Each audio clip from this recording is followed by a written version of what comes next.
ឃើញ screen ខ្ញុំណោះ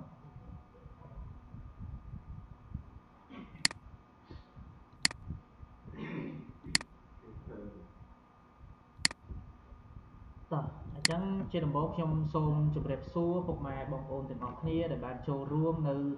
ព្រះវិហារផ្ទាល់ក៏ដូចជាអ្នកដែលបានចូលរួមនៅតាមខេត្តតាកែវបាទអញ្ចឹងថ្ងៃនេះដែរគឺជាថ្ងៃអាទិត្យទី16ខែវិច្ឆិកាឆ្នាំ2025ដែលយើងត្រូវសរសើរតម្កើងព្រះអង្គចំនួនកន្លះម៉ោងពីម៉ោង8កន្លះដល់ម៉ោង9អញ្ចឹងសូមបងប្អូនសម្រួលអីយ៉ាបរិបានសមរម្យទាំងអស់គ្នាដើម្បីសរសើរព្រះលើកអស់ទាំងព្រះរបស់យើងបាទអញ្ចឹងដល់ slide ទី1គឺការអធិដ្ឋានបើកកម្មវិធីដោយខ្ញុំបាទផាន់លីសូមបងប្អូនទាំងអស់គ្នាសម្រួមចាត់អធិដ្ឋាននិងផ្ចង់អារម្មណ៍ទៅកាន់ព្រះទាំងអស់គ្នា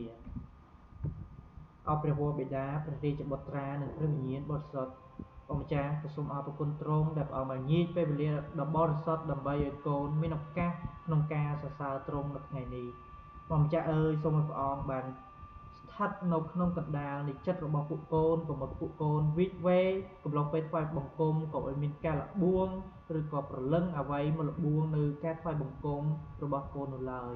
សូមឲ្យការថ្វាយបង្គំរបស់ពួកកូននៅខ្លាយទៅជាការថ្វាយបង្គំមួយដែលពោរពេញទៅដោយអំណរមកពីព្រះផងដែរ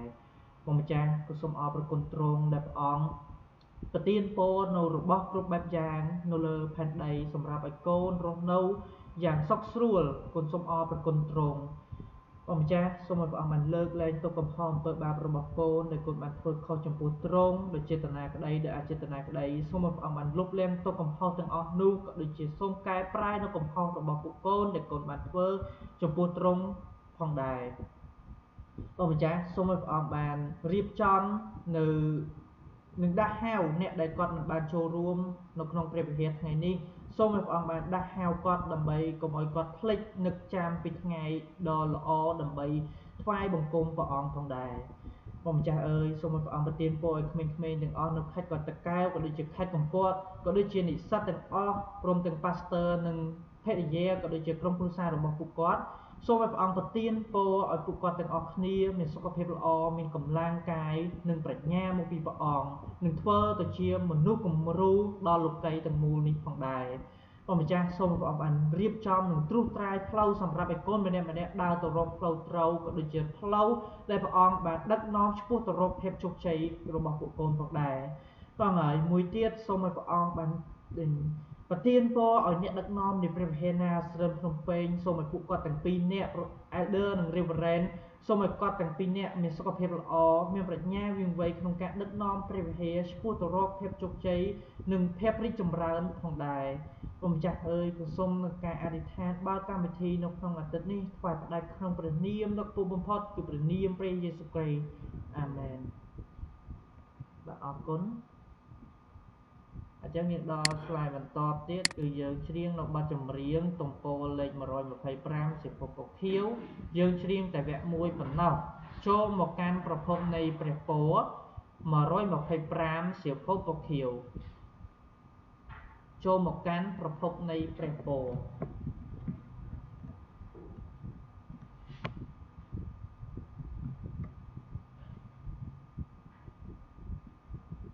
តោះខ្ញុំចាប់ផ្ដើមរាប់ជូន1 2 3ចូលមកកាន់ប្រភពនៃព្រះពរដោយបន្លឺច្រៀងពីព្រះគុណក្តីមេត្តាហូរមកដូចតនលេដោយបទសរសើរសូររំដំសូមបង្រៀនខ្ញុំនៅបទចម្រៀងមានដូចអំណាចនៅអណ្ដាលដើម្បីសរសើរទ្រង់នៅទីខ្ពស់ជាព្រះដែលមិនចេះប្រែប្រួលអាមែនអរគុណព្រះអង្គអញ្ចឹងយើងដល់ចំណុចបន្តយើងច្រៀងនៅសៀវភៅពណ៌បៃតងយើងច្រៀងពីវគ្គ1ទៅដល់វគ្គ4ទំព័រ42ពណ៌បៃតងក្រោយ Trênក្រោយសំភពបៃតងទំព័រលេខ42ព្រលឹងខ្ញុំសរសើរព្រះ Bless the Lord oh my soul យើងច្រៀងទាំង4វគ្គទាំងអស់តែម្ដង42គឺភពបៃតងតោះខ្ញុំប្រាប់ជូនពី1ដល់4 1 2 3 4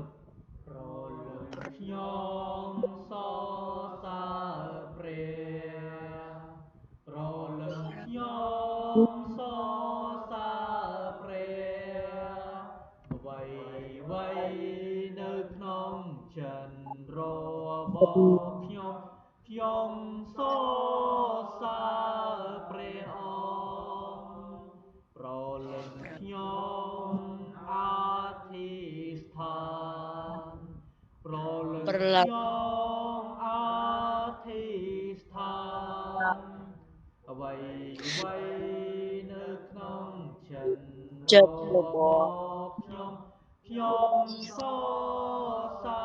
រព្រះអង្គប្រលឹងខ្ញុំអរព្រះគុណ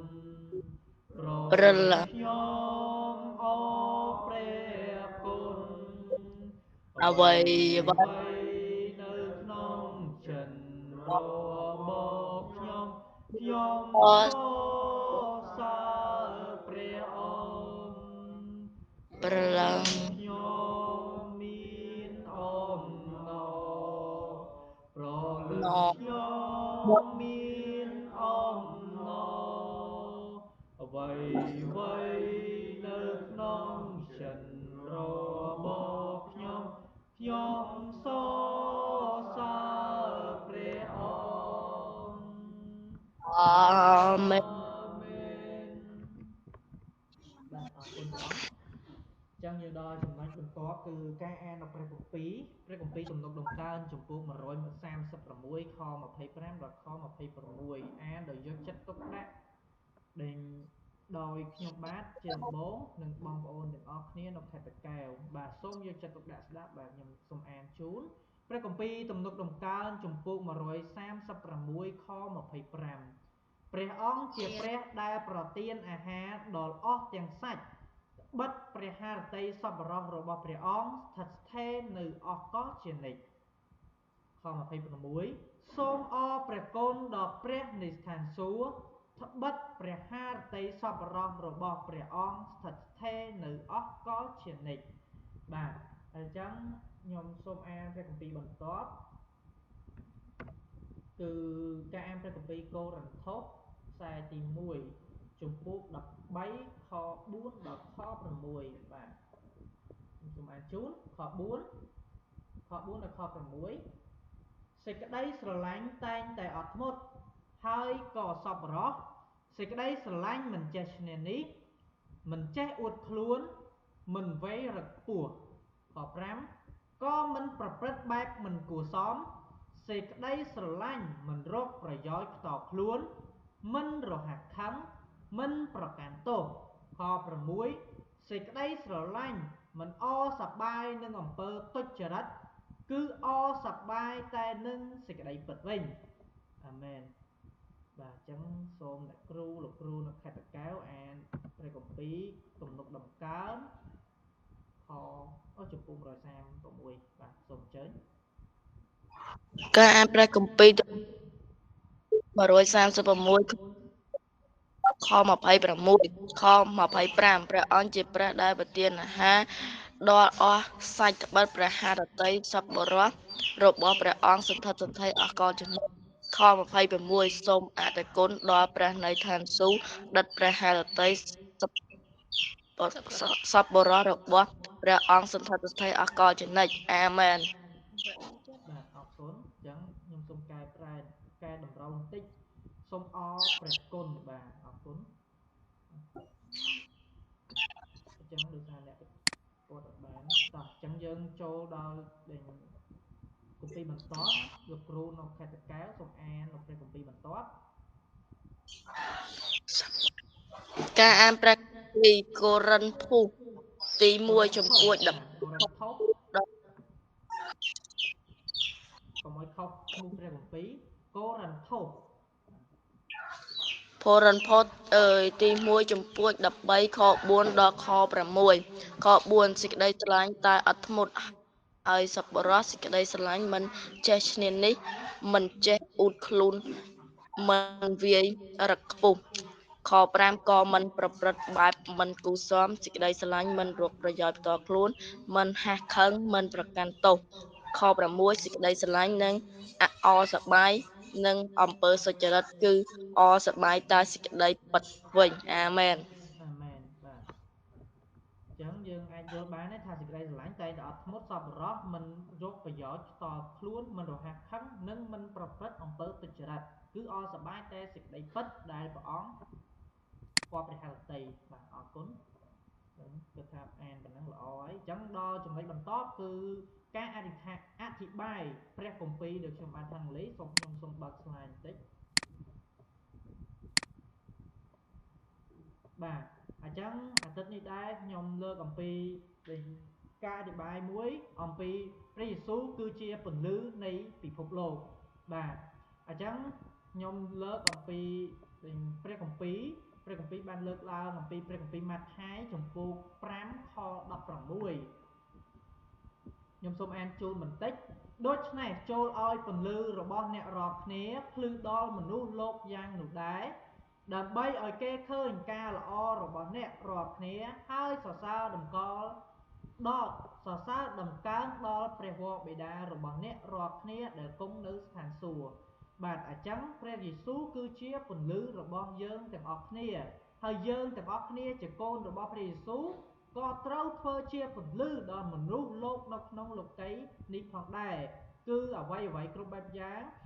គឺយើងទៅដល់កន្លែងណាយើងជាពន្លឺសម្រាប់គេកន្លែងនោះមិនមែនថាជាពន្លឺទៅដឹកក្បាលគេឬក៏ទៅដឹកដេញត្រួតត្រាលើគេទេយើងដោយបន្ទាបខ្លួនព្រះអង្គឲ្យយើងចេះបន្ទាបខ្លួនគឺព្រះអង្គបង្រៀនឲ្យយើងថាកន្លែងហ្នឹងមិនឲ្យ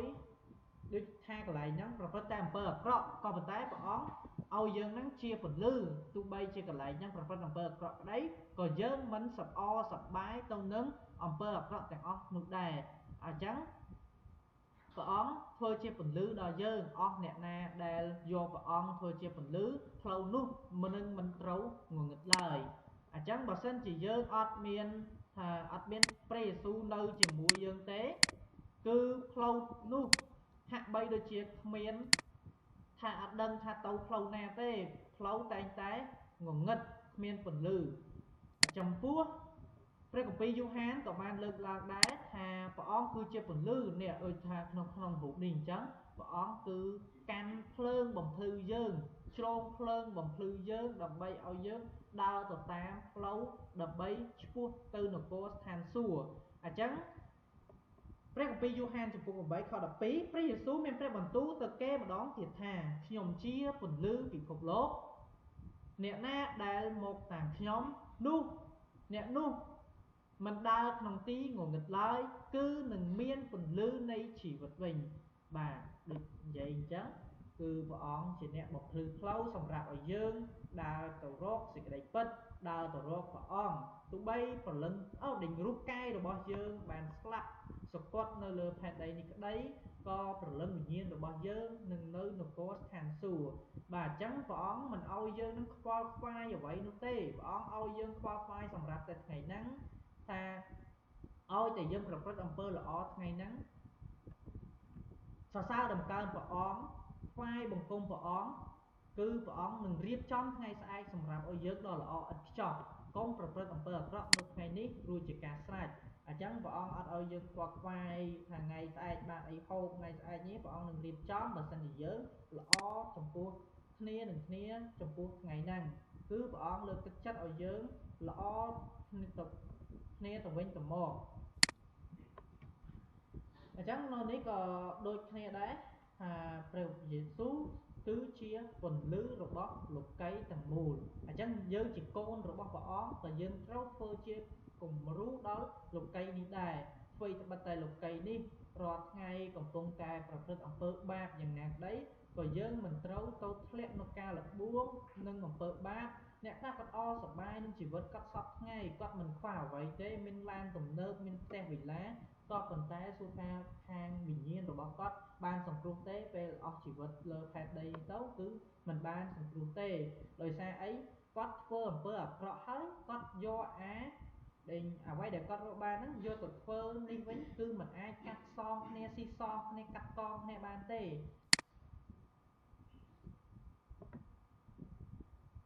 អញ្ចឹងព្រះយេស៊ូវផ្ដល់នូវពន្លឺដ៏ពិតភាពងងឹតបង្ហាញអំពីអំពើបាបក្តីភ័យខ្លាចនិង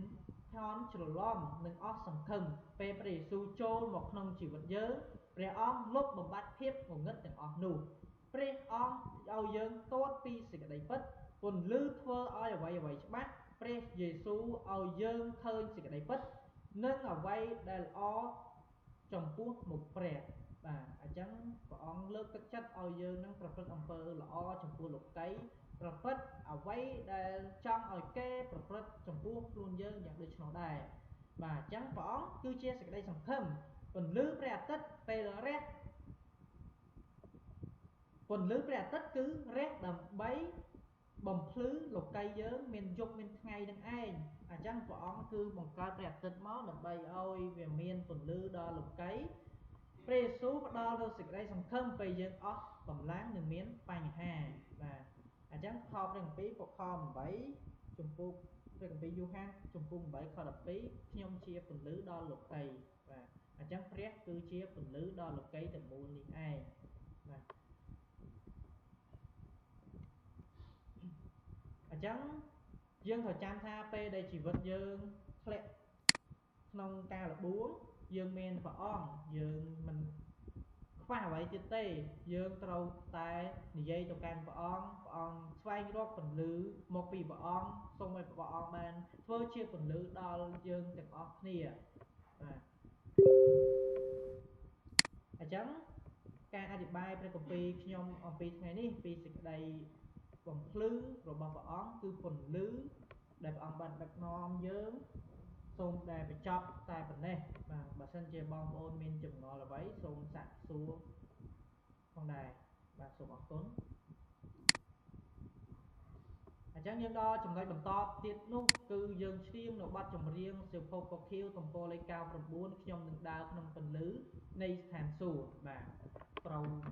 នឹងនេះការអធិប្បាយខ្ញុំនឹងដើរក្នុងពន្លឺនៃស្ថានសួគ៌បាទសៀវភៅពខៀវទំព័រលេខ99ប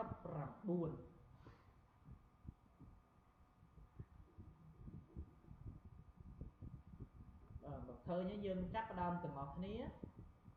យើងច្រៀងពីវគ្គ1ទៅដល់វគ្គ2ខ្ញុំរាប់ជូនពី1ដល់3 1 2 3ខ្ញុំនឹងដើរក្នុងព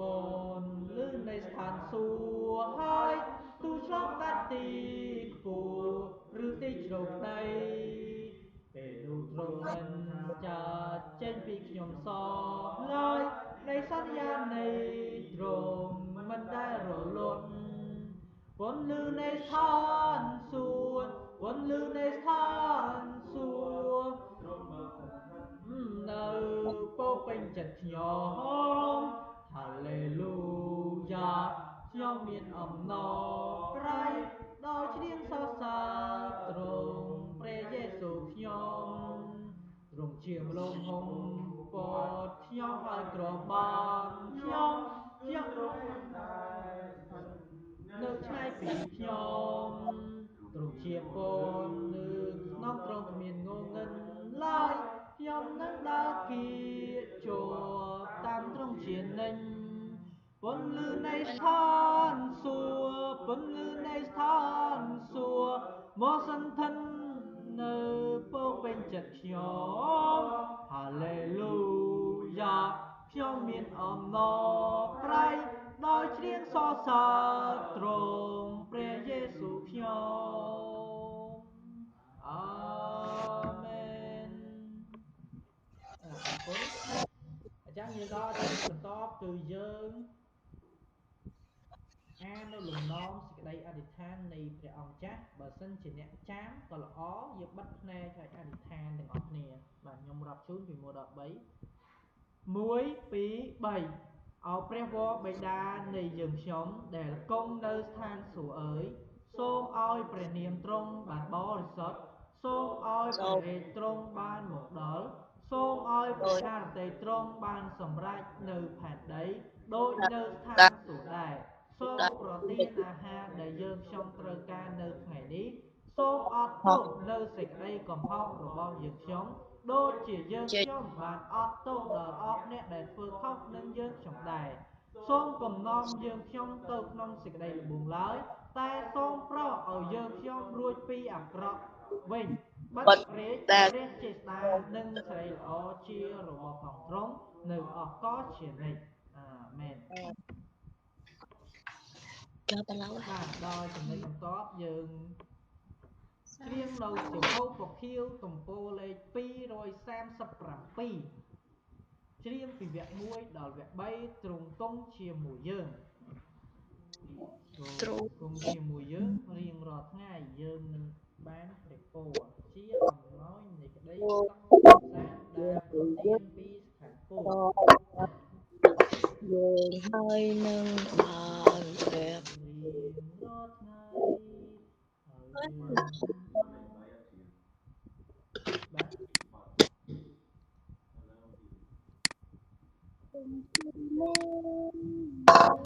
ជារៀងរាល់ថ្ងៃ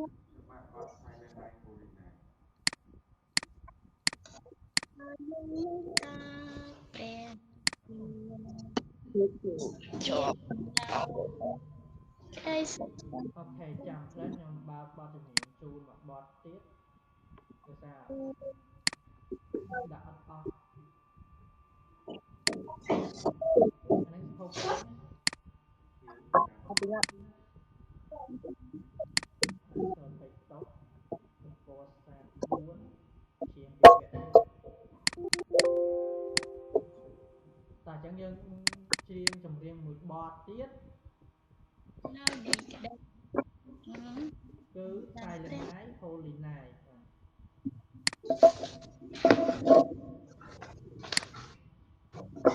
យកដល់តាមសៀវភៅពណ៌ខៀវទំព័រលេខ34ជា3វគ្គជាងគ្រប់វគ្គតែម្ដងបាទតោះ34យកដល់សិក្សា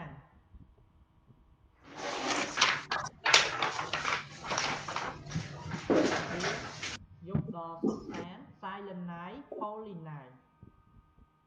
តោះខ្ញុំរាប់ជូនពី1ដល់3យើងច្រៀងទាំងអស់គ្នាបាទឡាយបងយើងហើយណា1 2 3យំដ៏សង្សារយំបរិសុទ្ធស្ងប់ស្ងាត់ឈឹងស្រួលបំផុតនៅជុំវិញព្រះរាជមន្ត្រាជាបុណ្យបរិសុទ្ធតនព្រាត់អស្ចារ្យសូមទុំលួដោយសង្សារសូមទុំលួដោយសង្សារយំដល់សង្សារយំបរិសុទ្ធពួកឃ្វាជាបានភ័យស្លន់ដោយមានសេរីល្អភ្លឺអស្ចារ្យនឹងទេវតាមកច្រៀង Hallelujah ព្រះអង្គសង្គ្រោះបានកើតហើយព្រះអង្គសង្គ្រោះកើតហើយយំដល់សង្សារយំបរិសុទ្ធព្រះយេស៊ូវជារាជបុត្រក្នុងថ្មីពន់លើពីភពឲ្យបានឃើញ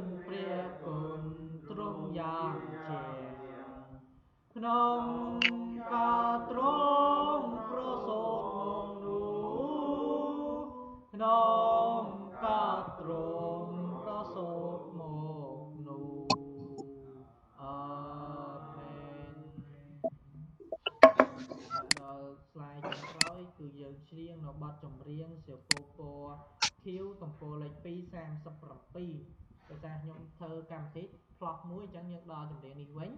សៀវភៅពណ៌ខៀវទំព័រលេខ237យើងច្រៀងពីវគ្គ1ដល់វគ្គ3ទ្រង់គង់ជាមួយយើង The Lord be with us each this day បាទខ្ញុំរាប់ជូនបើសិនជាឃើញយើងច្រៀងពីវគ្គ1ទៅដល់វគ្គ3បាទខ្ញុំរាប់ជូន1 2 3ទ្រង់គង់ជាមួយយើងរៀងរាល់ថ្ងៃហើយយើងនឹងបានព្រះពរជាអំណោយនៃក្តីសុខសេមសាន្តដែលប្រទានពីស្ថានខ្ពស់ទ្រង់គង់ជាមួយពេលយើងទៅមកទោះបីជាផ្លូវវែងឆ្ងាយនៅទីវាលឬនៅកន្លែងស្ងាត់គឺយើងនៅក្បែរព្រះអង្គទ្រង់គង់ជាមួយនៅពេលនោះយើងសម្រាសុខស្រួលហើយការអាក្រក់មិនអាចមានជោគលើជីវិតយើងបានឡើយអាមែនហាឡេលូយ៉ាអាមែនបាទអរគុណព្រះអង្គយើងបានចប់នៅព្រះការថ្វាយបង្គំបាទអញ្ចឹងសូមបងប្អូនទាំងអស់គ្នាបើកាមេរ៉ាទាំងអស់គ្នាក្នុងខេត្តតាកែវសូមបើកាមេរ៉ាមិញចេញក្រៅបាត់អស់ហើយនៅតែលោកគ្រូនិងអ្នកគ្រូលឿន